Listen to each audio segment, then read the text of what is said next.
ओम शांति। 10 मार्च 2023 बाबा के महावाक्य। मीठे लाडले बच्चे, तुम्हारी है रूहानी याद की यात्रा। तुम्हें शरीर को कोई तकलीफ नहीं देनी है। चलते फिरते उठते बैठते बुद्धि से बाप को याद करो। प्रश्न: सदा खुशी किन बच्चों को रहती है? स्थायी खुशी न रहने का कारण क्या है? उत्तर: जो पुरानी दुनिया, पुराने शरीर से ममत्व तोड़ बाप और वर्षे को याद करते हैं, उन्हें ही स्थायी खुशी रहती है। जिनकी याद की यात्रा में माया के तूफान आते, अवस्था ठंडी हो जाती, उनकी खुशी स्थायी नहीं रहती। दूसरा, जब तक भविष्य राजाई इन आंखों से नहीं देखते हैं, तब तक खुशी कायम नहीं रह सकती। गीत: हमें उन राहों पर चलना है। ओम शांति। यह बाप कहते हैं बच्चों प्रति, यह तो समझने की बात है। इतने बच्चे सिवाय प्रजापिता ब्रह्मा के और किसके होते नहीं। श्री कृष्ण को कभी प्रजापिता नहीं कहा जाता। नाम गाया हुआ है न, प्रजापिता ब्रह्मा। जो होकर गए हैं वह इस समय प्रेजेंट है। तो प्रजापिता ब्रह्मा की संतान ब्रह्मा कुमार कुमारियां ढेर हैं। यह है प्रजापिता ब्रह्मा की औलाद। तो जरूर प्रजापिता ब्रह्मा का भी कोई बाप होगा ना। बच्चे जानते हैं हमारा दादा परमपिता परमात्मा शिव है। वह अब नई दुनिया रच रहे हैं, अर्थात पुरानी दुनिया को नई बना रहे हैं। इस पुरानी दुनिया में यह तन भी पुराने हैं।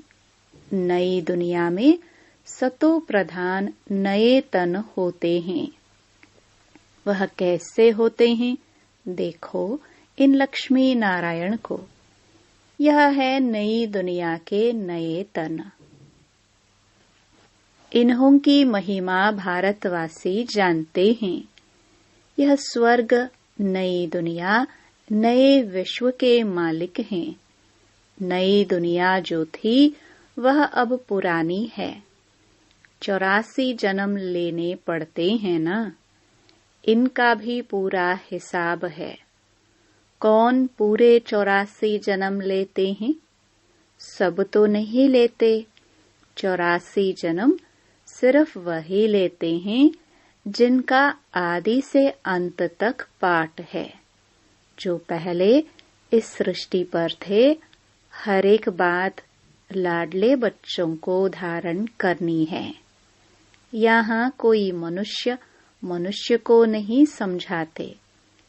यह तो निराकार परमपिता परमात्मा मनुष्य तन में बैठ समझाते हैं। बलिहारी उनकी है।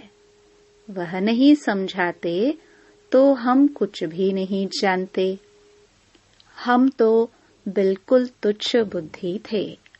अभी रचयिता और रचना के आदि मध्य अंत को जाना है। Who is who. इस बेहद ड्रामा में सबसे मुख्य पाठधारी कौन कौन है? यह अविनाशी बना बनाया ड्रामा है। गाते भी हैं, बनी बनाई बन रही। गायन भक्ति मार्ग में करते हैं, परंतु यह अभी समझाया जाता है कि यह ड्रामा का खेल कैसे बना हुआ है। बाप बैठ समझाते हैं, लाडले बच्चे, यह तो तुम जान गए हो कि तुमको यात्रा पर चलना है। मनुष्य यात्रा पर बहुत कष्ट सहन करके जाते हैं। अभी तो एरोप्लेन, ट्रेन आदि बहुत सहज निकली हैं। आगे तो मनुष्य पैदल यात्रा पर जाते थे। चलते चलते तूफान लगते थे, मनुष्य बेहाल हो जाते थे, फिर कोई वापस लौट आते थे। तो आधा कल्प द्वापर से लेकर जिस्मानी यात्रा चलती है। भक्ति मार्ग में मनुष्य यात्रा पर क्यों जाते हैं? भगवान को ढूंढने। भगवान कहीं बैठा तो नहीं है। भगवान के जड़चित्र पूजे जाते हैं। जो होकर जाते हैं उनके जड़चित्र बनाते हैं। चैतन्य में तो भगवान मिल ना सके। शिवलिंग आदि यह सब जड़चित्र हैं।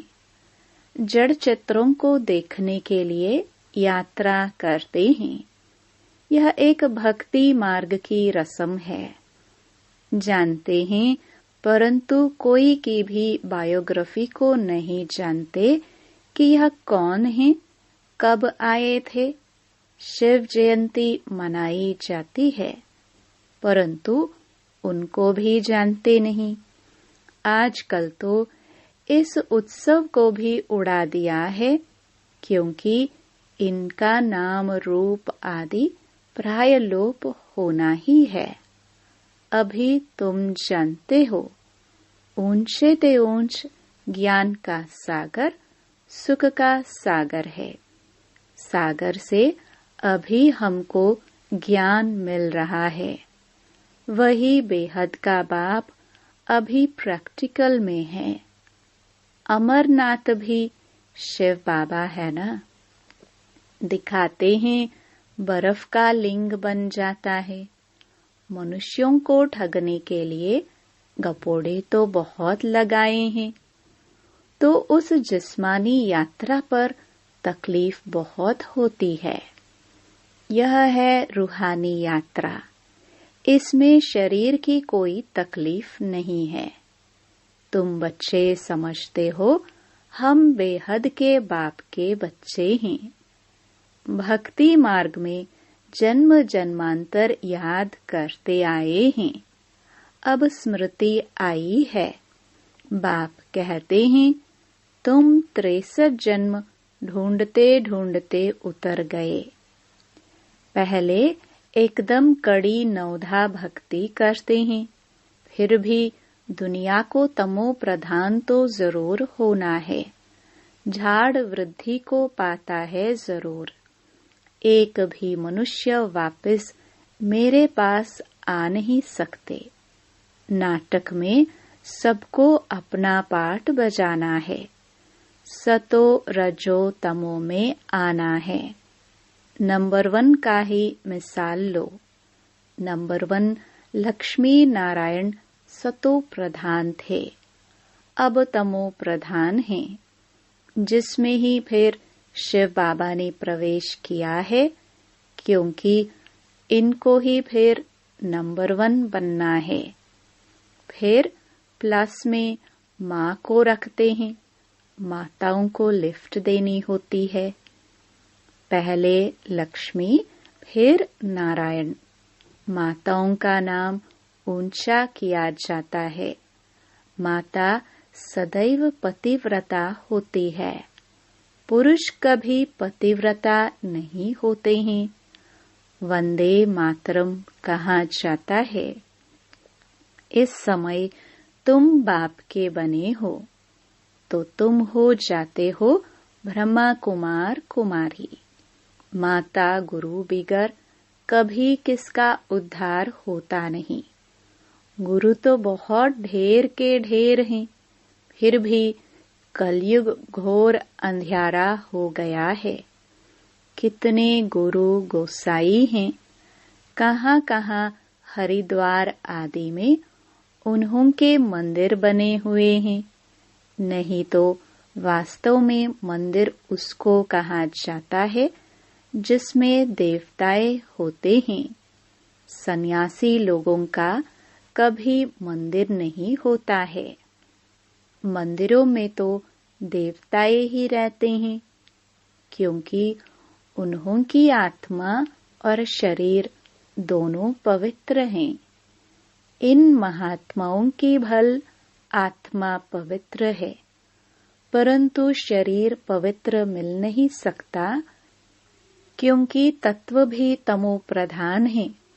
अभी तुम देवता बन रहे हो।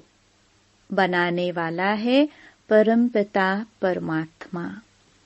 यह है सतो प्रधान संन्यास, वह है रजो प्रधान संन्यास।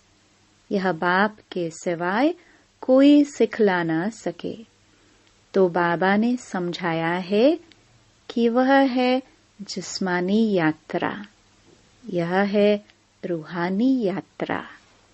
इसमें कर्मेंद्रियों का कोई काम नहीं, कुछ भी तकलीफ की बात नहीं है, बहुत सहज है। वह जिस्मानी यात्रा अनेक प्रकार की है, यह रूहानी यात्रा एक ही है। यह है राजाई के लिए यात्रा। यह लक्ष्मी नारायण का चित्र सामने खड़ा है। दुनिया थोड़े ही जानती है कि इन्होंने यह राजयोग की यात्रा कर यह पद पाया है। तुम बच्चे जानते हो इन्होंने यह प्रारब्ध कैसे पाई। कोई ऊपर से नई आत्माएं तो नहीं आई जिनको भगवान ने राजाई दे दी, नहीं। इन्हों को पुराने से नया बनाया हुआ है, जिसको रिज्यूनेट व काया कल्पतरु कहा जाता है। तो बाप बैठ समझाते हैं, इन्होंने रूहानी यात्रा की थी। राजयोग बल की यात्रा से यह बने। बाप राजयोग और ज्ञान सिखाने आते हैं, तो अब तुम्हारी यात्रा चल रही है। तुम बैठे हुए अथवा चलते फिरते, उठते बैठते यात्रा पर हो। तुम सिर्फ बुद्धि से बाप को याद करते हो, याद से ही दौड़ी पहनते हो और तुम्हारे विकर्म विनाश होते हैं। जितना जल्दी विकर्म विनाश होंगे, उतना जल्दी बाप के गले का हार बनेंगे। तुम अब वह 4 धाम आदि नहीं करते हो। वह सब भक्ति मार्ग के जिस्मानी तीर्थों पर जाए, वहां से फिर लौट आकर घर में विकर्मी बनते हैं। जितना समय यात्रा पर रहते हैं, उतना समय निर्विकारी रहते हैं। आजकल तो हरिद्वार में जाकर देखो, पंडे लोग बड़े गंदे रहते हैं। लोग यात्रा पर जाते हैं तो पवित्र रहते हैं, और वहां के रहवासी पंडे लोग अपवित्र रहते हैं। तुम्हारी यात्रा कितनी स्वच्छ है। कुछ भी धक्का आदि नहीं खाना है। बाबा कहते हैं, लाडले बच्चे, उठते बैठते चलते फिरते सिर्फ मुझे याद करो। यह आत्माओं से बात कर रहे हैं। आत्मा इन ऑर्गन्स द्वारा सुनती है। आत्मा मुख से बोलती है, आंखों से देखती है। आत्माएं इन आंखों से दिखाई नहीं पड़ती, न परमात्मा दिखाई पड़ता। दोनों को दिव्य दृष्टि बगैर देखा नहीं जा सकता है। समझा जाता है, तब कहते हैं हमारे में आत्मा है। हमारी आत्मा दुखी है। हमारी आत्मा एक शरीर छोड़ दूसरा जाकर लेती है। आत्मा बोलती है ना। परमात्मा भी आत्मा से बात करते हैं। हे लाडले बच्चे, आत्माएं, अब तुमको मेरे पास आना है। मैं तुमको यात्रा सिखलाता हूँ। तुम पवित्र बनने सिवाय मेरे पास आ नहीं सकते हो। आत्मा पवित्र है। पहले पहले आत्मा सतो प्रधान है, फिर सतो रजो तमो गुणी होती है। शरीर भी सतो रजो तमो होता है। सतो प्रधान को गोरा, तमो प्रधान को सांवरा कहा जाता है। कितनी समझ की बात है। तुम जानते हो, आत्मा और परमात्मा अलग रहे बहुकाल, अब आकर फिर मिले हैं। मनुष्य मनुष्य के साथ मिलेंगे, आत्मा आत्माओं के साथ मिलेगी, परमात्मा भी वहां मिलेंगे। आत्मा और परमात्मा दोनों का साक्षात्कार दिव्य दृष्टि से होता है, क्योंकि वह अति सूक्ष्म है, स्टार है। अब कोई भी साइंस घमंडी नहीं जो कह सके आत्मा की प्रवेशता कैसे होती है। इन बातों का उनको बिल्कुल पता नहीं है। मोस्ट बिलवड बाप है। भक्ति मार्ग में आधा कल्प भक्त भगवान को याद करते हैं। ऐसे नहीं कि सब भगवान हैं। सब भगवान हो तो भक्त आराधना, वंदना, साधना क्यों करते? किस लिए करते? सभी मुक्ति, जीवन मुक्ति चाहते हैं, क्योंकि यहाँ दुखी हैं। चाहते हैं शांति हो, परंतु विचारों को यह पता नहीं है कि शांति धाम किसको कहा जाता है, मुक्ति कहाँ होती है, यह भी नहीं जानते। कहने मात्र सिर्फ कह देते हैं कि पार निर्वाण गया, जानते कोई भी नहीं है। अब तुम बच्चे यात्रा पर हो। बाप कहते हैं, बच्चे संभल संभल कर चलना है। तूफान तो बहुत आएंगे, तुम याद करने की कोशिश करेंगे, माया बुद्धि योग तोड़ देगी, फिर वह अवस्था ठंडी हो जाती है। खुशी का पारा हट जाता है, नहीं तो खुशी का पारा स्थायी रहना चाहिए।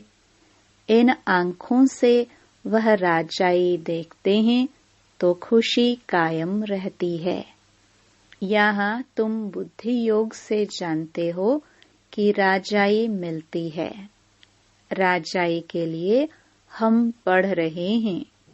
इन आंखों से नहीं देखते हो, इसलिए माया घड़ी घड़ी भुला देती है। बाबा कहते हैं, गृहस्थ व्यवहार में रहते हुए कमल फूल समान रहो।